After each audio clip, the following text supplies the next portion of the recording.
Welcome to fandom. তো চলে এসেছি আরেকটা আপডেটের ভিডিও নিয়ে। তো অনেক আপডেট রয়েছে, অনেক কিছু তো তোমরা শুনেছোই, অনেক কিছু শোনোনি, তো সেগুলো নিয়ে আপডেট দেবো তোমাদেরকে। তো তার মধ্যে বলে রাখি, যারা নতুন আছে যারা এখনো চ্যানেলটা সাবস্ক্রাইব করেনি তো অবশ্যই কিন্তু সাবস্ক্রাইব করে দিও, তার সাথে বেল আইকনটাও ক্লিক করে দিও রেগুলার নোটিফিকেশন পাওয়ার জন্য। আর যারা আমাদের ফেসবুক এবং ইনস্টাগ্রাম পেজ দুটো ফলো করনি অবশ্যই কিন্তু ফলো করে দিও, কারণ সেখানে কিন্তু আমরা রেগুলার বেসে ট্রায়াল বা টুর্নামেন্টে যে আপডেটগুলো আছে সেগুলো কিন্তু পোস্ট করতে থাকি। তো প্রথমেই আসি যে আপডেটগুলো রয়েছে সেগুলোর কথা। তো প্রথমে বলে রাখি যে একটা ট্রায়ালের আপডেট রয়েছে 3rd ডিভিশন, তো সেটা তোমরা স্ক্রিনে দেখে নাও এবং যারা যোগাযোগ করতে চাও তো অবশ্যই কিন্তু যোগাযোগ করে নিতে পারো। এরপরে আসি যে আপডেটগুলো রয়েছে সেই আপডেটগুলোতে। কন্যাশ্রী কাপের কিন্তু অনেকগুলো ম্যাচ ছিল, যেরকম হচ্ছে সুরুচি সংঘের ম্যাচ ছিল, যেরকম সাবধান সমিতির ম্যাচ ছিল এবং ইস্ট বেঙ্গলের ম্যাচ ছিল। তিনজনেই কিন্তু এবার যথেষ্ট শক্তিশালী দল গঠন করেছে কন্যাশ্রী প্রিমিয়ার এর জন্য এবং তিনজনেই কিন্তু গতকালকের ম্যাচ জিতেছে এবং এই জায়গা থেকে কিন্তু তিনজনে কিন্তু পরের রাউন্ডে যাওয়ার জন্য কিন্তু তাদের পথ যথেষ্ট সুগম করে নিল। তো দেখা যাক পরের রাউন্ডে দুটো গ্রুপ থেকে, গ্রুপ এ এবং গ্রুপ বি থেকে কারা কারা ওঠে। এরপরে আসি সাব চ্যাম্পিয়নশিপের কথা। তো আন্ডার 19 সাব চ্যাম্পিয়নশিপ কিন্তু চলছে এবং সেখানে কিন্তু গতকালকে ইন্ডিয়ার খেলা ছিল, ইন্ডিয়া ভার্সেস নেপালের। তো সেই ম্যাচটা কিন্তু ইন্ডিয়া 4-0 গোলে জিতেছে এবং সেই ম্যাচটা জেতার ফলে কিন্তু ইন্ডিয়া সেমিফাইনালে পৌঁছে গেল। এই মুহূর্তে ইন্ডিয়ান বাচ্চা ছেলেরা যেই পারফরমেন্সটা করছে, যদি এই পারফরমেন্স অবশ্যই ধরে রাখতে পারে তাহলে কিন্তু চ্যাম্পিয়ন হওয়ার একটা কিন্তু হাতছানি রয়েছে। আর এই টিমের কিন্তু গোলকিপার কোচ একজন বাঙালি দীপঙ্কর দা অবশ্যই জানো। কিন্তু এই টুর্নামেন্টের সবচেয়ে বড় ব্যাপার যেটা আমরা দেখে আসি, কলকাতাতে সিএফএল এর ছোট ছোট টিমদের খেলাতেও কিন্তু সেরকম দর্শক হয় না। ইন্ডিয়ার খেলাতে দর্শক হয় সিনিয়র টিমের খেলাতে, বাট বাকি অন্য কোনো টিমের খেলা থাকলে কিন্তু অতটা দর্শক হয় না। বাট অরুণাচল প্রদেশে এই টুর্নামেন্টে কিন্তু ফুল প্যাকড গ্যালারি কিন্তু থাকছে প্রত্যেকটা ম্যাচে। তো এটা কিন্তু একটা খুব পজিটিভ দিক এইরকম ইয়ংস্টারদের, ইয়ং প্লেয়ারদের মোটিভেশন দেওয়ার জন্য। তো এরপরে আসি অন্যান্য আরও যেই সমস্ত আপডেট রয়েছে সেই আপডেটগুলোতে। তো তার মধ্যে বলে রাখি যে ইন্ডিয়ান ন্যাশনাল টিমের ক্যাম্পের কথা বলেছিলাম, যেটা কিন্তু কলকাতায় হওয়ার কথা রয়েছে, বাট এই মুহূর্তে শোনা যাচ্ছে যে সেই ক্যাম্পটা কিন্তু শিফট হতে পারে কোনো কারণে। সেটা মেবি হয়তো বেঙ্গালুরুতেও হতে পারে বা দিল্লিতেও হতে পারে, এরকম কিন্তু একটা কথা শোনা যাচ্ছে। তো দেখা যাক আলটিমেট কি হয়, কলকাতাতেই ক্যাম্পটা হয় না ক্যাম্পটা অন্য জায়গায় রিলোকেট করা হয়, তো সেটা তো অবশ্যই জানতে পারলে তোমাদেরকে ভিডিওর মাধ্যমে জানিয়ে দেবো বা আপডেট আমরা করে দেবো। এরপরে আসি মেন যেই আপডেটগুলো যেগুলো কিন্তু এই মুহূর্তে সবচেয়ে গুরুত্বপূর্ণ, তো সেই আপডেটগুলো যেগুলো তোমরা শোনার জন্য সবচেয়ে বেশি উদ্গ্রীব, তো সেই আপডেটগুলো নিয়েই আসি। তো সেটা আসি প্রথমেই আসি ইস্ট বেঙ্গলের কথায়। তো যেহেতু এই মুহূর্তে ইস্ট বেঙ্গলকে নিয়ে মার্কেট সবচেয়ে গরম রয়েছে, তো প্রথমে বলে রাখি যে ইস্ট বেঙ্গল কিন্তু অলরেডি একজন উইঙ্গার বা মিডফিল্ডার বলা যায় তাকে কিন্তু সাইন করিয়ে নিতে চলেছে। আজ বা আগামী কালকের মধ্যে কিন্তু অফিসিয়ালি সাইনিংটা হয়ে যাবে, কারণ বাকি যা যা প্রি কন্ট্রাক্ট রিলেটেড যেই সমস্ত ফর্মালিটিসে আছে সেগুলো কিন্তু কমপ্লিট হয়ে গেছে এবং এ কিন্তু আগেও ইস্ট বেঙ্গলের হয়ে একটা সময় খেলে গেছে। তো এডমন্ড লালডিন্ডিকা, তো ওর সাথে কিন্তু চুক্তি করে নিয়েছে এবং মানে ওকে ট্রান্সফার ফিস দিয়েই কিন্তু নেওয়া হচ্ছে। যেন রিয়াল কাশ্মীরে ছিল, রিয়াল কাশ্মীরের হয়ে আই লিগ খেলেছে, সেখান থেকে কিন্তু কেরালাতে যাওয়ার একটা সম্ভাবনা ছিল। তো বলা যায় সেই জায়গা থেকে কিন্তু ডিলটা হাইজ্যাক করেছে ইস্ট বেঙ্গল। আর এখানে পুরো ক্রেডিটটাই কিন্তু যতদূর আমি জানি থংবই সিংতোর। তো এটা কিন্তু একটা খুব পজিটিভ দিক, এডমন্ডের মতো একজন প্লেয়ারকে কিন্তু ইস্ট বেঙ্গল সাইন করাতে চলেছে।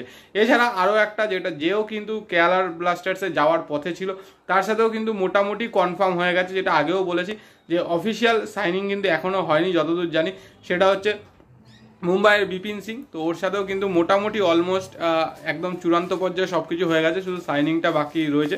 তো যদি এই সাইনিংটা হয়ে যায় এটাও কিন্তু একটা ভালো দিক যে বিপিন সিংয়ের মতো প্লেয়ারকে কিন্তু ইস্ট বেঙ্গল অ্যাকোয়ার করছে। এছাড়া আরও বেশ কিছু প্লেয়ারের সাথেও কিন্তু এই মুহূর্তে ইস্ট বেঙ্গল কথাবার্তা বলছে এবং পুরোটাই কিন্তু ডিপেন্ড করছে, মানে দেখাশোনা করছে সেটা হচ্ছে থংবই সিং। তো এবং বলে রাখি এর মধ্যে মেহতাব সিংকে নিয়ে কিন্তু একটা রিউমার রয়েছে। তো মেহতাব সিংকে নিয়ে কিন্তু টানাপোড়েনও চলছে, এরকমও কিন্তু রয়েছে, যেটা হচ্ছে দুই চির প্রতিদ্বন্দ্বী ক্লাব ইস্ট বেঙ্গল এবং মোহনবাগান দুজনেই কিন্তু মেহতাব সিংকে চাইছে, এরকম কিন্তু শোনা যাচ্ছে। যদিও এখনও অবধি মেহতাব সিং কোথায় যাবে, ইস্ট বেঙ্গলে আসবে না মোহনবাগানে যাবে, এটা কিন্তু এখনও ফাইনাল হয়নি। তবে যতদূর শোনা যাচ্ছে ইস্ট বেঙ্গলের পাল্লা হয়তো একটু কম ভারী, তো সেই জায়গা থেকে হয়তো অন্য দলে যাওয়ার সম্ভাবনা একটু বেশি রয়েছে। যদিও এখনও কিন্তু ফাইনালাইজ কিছুই হয়নি, কিন্তু যতক্ষণ না ফাইনালাইজ হচ্ছে ততক্ষণ কিন্তু বলা মুশকিল। কারণ বলে রাখি তোমরা সবাই জানো ট্রান্সফার মার্কেট কিন্তু কখনো স্ট্যাটিক নয়, চেঞ্জেস হয়, প্রতি সেকেন্ডে সেকেন্ডে চেঞ্জেস হয়। তো সেই জায়গা থেকে কিন্তু যতক্ষণ না কোনো জায়গায় অফিসিয়ালি সাইনিং হচ্ছে ততক্ষণ কিন্তু কিচ্ছু বলা যাবে না। এরপরে বলি যে বিদেশিদের কথা। তো বিদেশিদের নিয়ে কিন্তু আলোচনা হচ্ছে অনেক জায়গাতেই। তো সেখানে কিন্তু যেরকম মিগুয়েলের কথা বলেছিলাম আগে, যে মিগুয়েলের সাথে কিন্তু মোটামুটি অলমোস্ট কথাবার্তা ফাইনালাইজড হয়ে গেছে। সাইন হয়তো এখনও অবধি হয়নি, সেটা হয়তো হয়ে যাওয়ার পথে, কিন্তু যতক্ষণ না অফিসিয়াল সাইনিং হচ্ছে ততক্ষণ কিন্তু ওয়েট করতেই হবে। তো সেই জায়গা থেকে এই সাইনিংটা যদি হয় তাহলে কিন্তু একটা যথেষ্ট ভালো সাইনিং। এবং আরও একটা প্লেয়ারের সাথেও কিন্তু কথাবার্তা চূড়ান্ত পর্যায়ের পথে রয়েছে, সেটা হচ্ছে ইভান। তো এও কিন্তু যথেষ্ট ভালো একজন প্লেয়ার এবং তোমার সার্বিয়ান টিমে খেলেছে, সার্বিয়ান টিমের ন্যাশনাল টিমের প্লেয়ার। তো সেখান থেকে সার্বিয়ান লোকাল লিগেও খেলছে। তো এর সাথেও কিন্তু কথাবার্তা অনেকটাই এগিয়ে গেছে, এরকমই কিন্তু শোনা যাচ্ছে। তো এই সাইনিংগুলো কিন্তু যতক্ষণ না হচ্ছে ততক্ষণ কিন্তু অফিসিয়ালি কিছু বলা যাবে না, যতক্ষণ না অফিসিয়ালি সাইনিং হচ্ছে। কারণ আবারও বলছি যে ট্রান্সফার মার্কেট কিন্তু স্ট্যাটিক নয়, বারবার চেঞ্জেস হয়। তো সেই জায়গা থেকে দেখা যাক। তো এখনও অবধি মোটামুটি এই আপডেট। এরপরে আসি ইস্টবেঙ্গল রিলেটেড আরেকটা বড় আপডেটে, সেটা হচ্ছে ইস্টবেঙ্গল কিন্তু কোচিং ফ্যাকাল্টিতেও কিছু চেঞ্জেস করতে চলেছে। এবং যেটা এই মুহূর্তে খবর, গোলকিপার মানে কোচ কিন্তু চেঞ্জ হতে পারে। কারণ শোনা যাচ্ছে এই মুহূর্তে 3 জন গোলকিপার কোচকে শর্টলিস্টেড করা হয়েছে, তার মধ্যে একজনকে একটু বেশি এগিয়ে রয়েছে একজন, এবং তাকে অবশ্যই সবাই যেন ইন্ডিয়ান ফুটবলের লেজেন্ড বলা যায়, বহু বছর ইন্ডিয়ান ফুটবলকে সার্ভিস দিয়ে গেছে। তো সেই সন্দীপ নন্দীর সাথে কিন্তু কথাবার্তা এগিয়েছে, যদিও এখনও অবধি কিন্তু ফাইনালাইজড হয়নি। আর এই সন্দীপ নন্দী কিন্তু লাস্ট মরসুম কিন্তু রাজস্থান ইউনাইটেডের গোলকিপার কোচ ছিল। তো সেই জায়গা থেকে যদি সন্দীপ নন্দীর মতো প্লেয়ারকে, এক্স প্লেয়ারকে গোলকিপার কোচ করা হয় তাহলে কিন্তু অবশ্যই এটা একটা খুব পজিটিভ দিক। কারণ এই মুহূর্তে কিন্তু সন্দীপ নন্দী গোলকিপার যেই বি লাইসেন্স হয় গোলকিপিংয়ের, সেই লাইসেন্স কিন্তু অলরেডি করে ফেলেছে, শুধু এই লাইসেন্সটাই বাকি রয়েছে। তাহলে কিন্তু গোলকিপিংয়ের হায়েস্ট লাইসেন্সটা করে নিতে মানে করে নেবে। তো সেই জায়গা থেকে দেখা যাক যে কে গোলকিপার কোচ হয়, সন্দীপ নন্দী না অন্য কেউ। এছাড়া আরেকটা এটা খবর, সেটা হচ্ছে ইস্টবেঙ্গল কিন্তু তাদের নতুন রিহাব সেন্টার তৈরি করতে চলেছে বলে এরকম একটা শোনা যাচ্ছে। তো এটা যদি হয় তাহলে এটাও কিন্তু যথেষ্ট ভালো, কারণ প্লেয়ারদের রিহাবের জন্য বা ইনজুরির পর রিকভারির জন্য কিন্তু একটা খুব ভালো দিক। কিন্তু তার জন্য কিন্তু অবশ্যই মেডিকেল ফ্যাসিলিটি সব কিছু লাগবে। টিম ম্যানেজমেন্টে যে টিমের যে ডাক্তার বা সাপোর্টিং মেডিকেল যে স্টাফরা আছে, সাপোর্টিং মেডিকেল স্টাফরা, সেইটারও কিন্তু অবশ্যই উন্নতি করতে হবে। তো এই চেষ্টাগুলো কিন্তু এই মুহূর্তে মানে এই কথাবার্তাগুলো চলছে আপাতত। তো দেখা যাক আলটিমেট কি হয়। আর বলে রাখি মোহনবাগানের তরফ থেকে এই মুহূর্তে সেরকম বড় কোনো খবর নেই। তো আগেই বলে দিয়েছি যে টম অ্যান্ড্রেড বা দিমিত্রি এরা কিন্তু থাকতে চলেছে, এবং দীপক টাংরির মতো প্লেয়ারকেও কিন্তু এক্সটেনশন দিতে চলেছে। বাট যেটা শোনা যাচ্ছে সেটা হচ্ছে ধীরাজ সিংকে হয়তো ছেড়ে দিতে পারে, সেই জায়গা থেকে নাকি ঋত্বিক তিওয়ারিকে নিতে পারে বা ঋত্বিক তিওয়ারিকে নেওয়ার চেষ্টা করছে, এরকমও কিন্তু একটা খবর শোনা যাচ্ছে। ঋত্বিক তিওয়ারি কিন্তু এবছর প্রচুর ভালো পারফরমেন্স করেছে মানলো মার্কোয়েজের আন্ডারে এফসি গোয়াতে।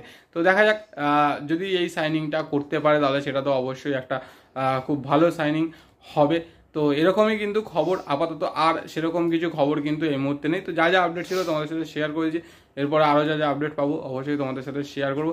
আর ভিডিওটা ভালো লাগলে যেগুলো করতে লাইক শেয়ার কমেন্ট তো অবশ্যই করবে, এবং যারা এখন অবধি সাবস্ক্রাইব করেন তো অবশ্যই সাবস্ক্রাইব করে দেবে। তো চলো আজকের মতো টাটা।